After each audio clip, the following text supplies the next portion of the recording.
All right.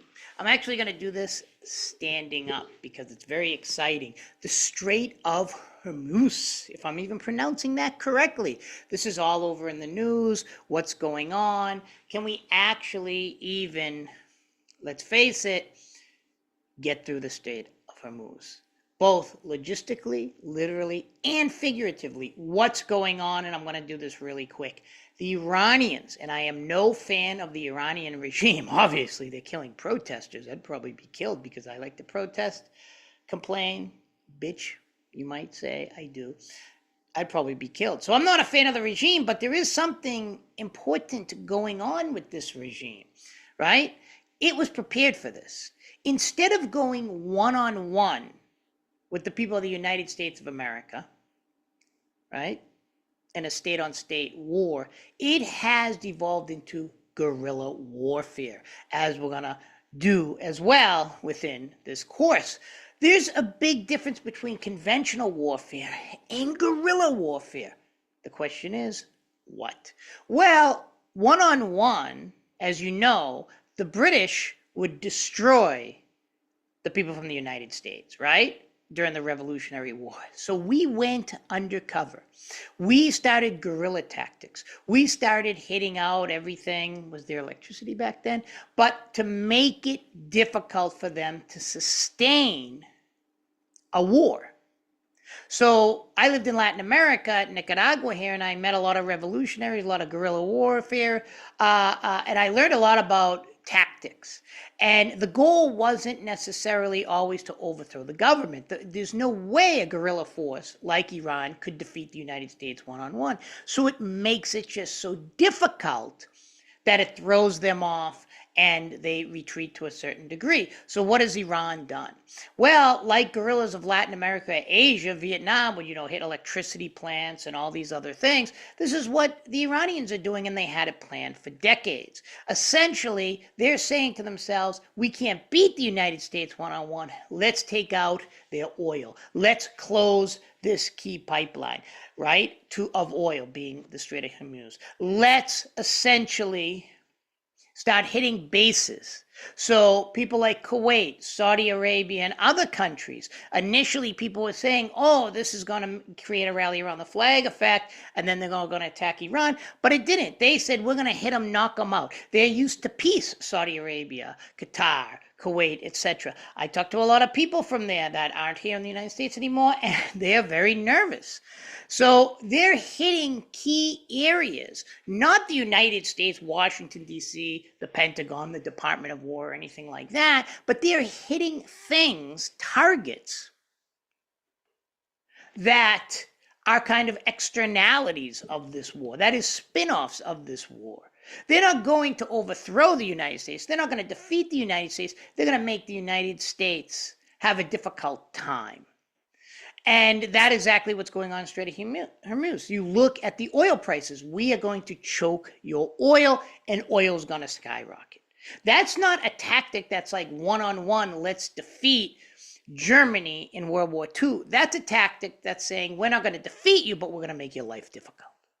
That's exactly what the people behind me did. That Sandino, a revolutionary in Nicaragua, the 1920s, fought against the United States, became very unpopular down there because he was making the life difficult for the United States, and the United States needed those resources for other things.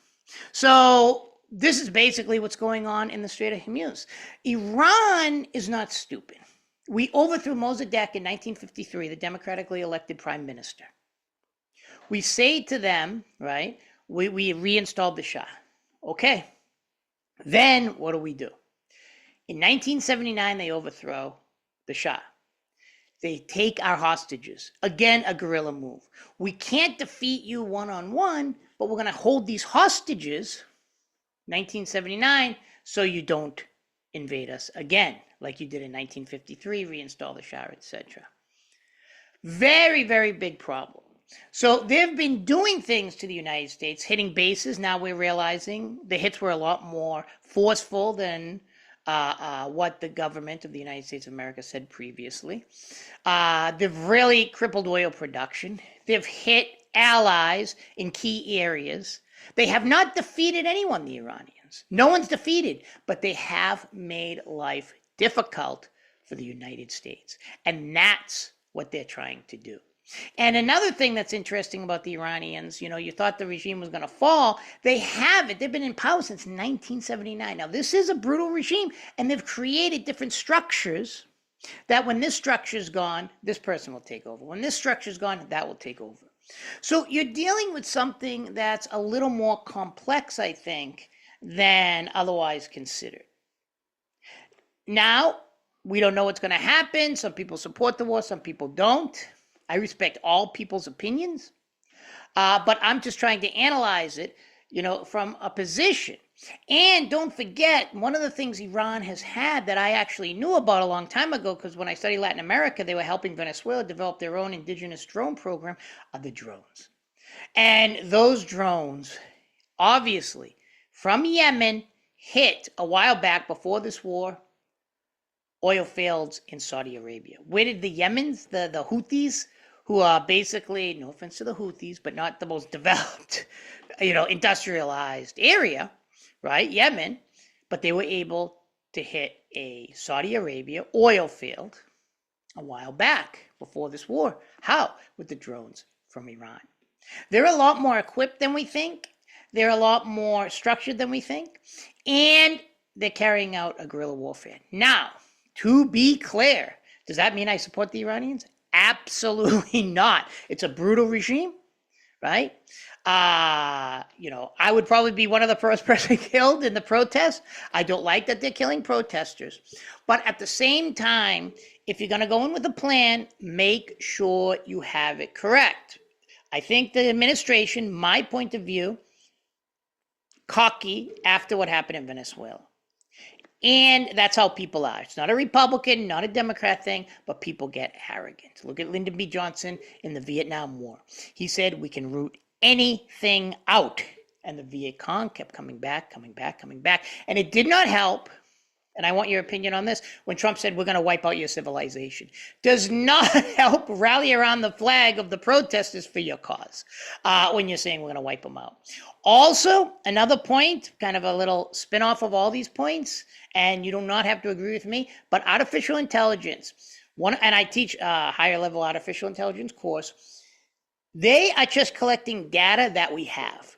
A lot of it's dated, a lot of it's wrong. This is one of the reasons why we hit that girls' school in Iran, right? I don't think the goal of the administration was to do that. In fact, that hurts your cause, right? In a day with internet, we need to get the hearts and minds of everyone on board. I think that's obvious.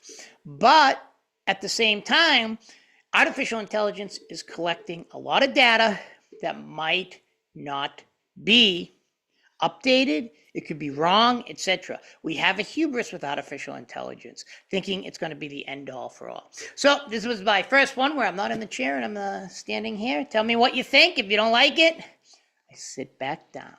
All right, but back everything, you got to stand up. Take care, everything and everyone. And now I'm going to shut this off.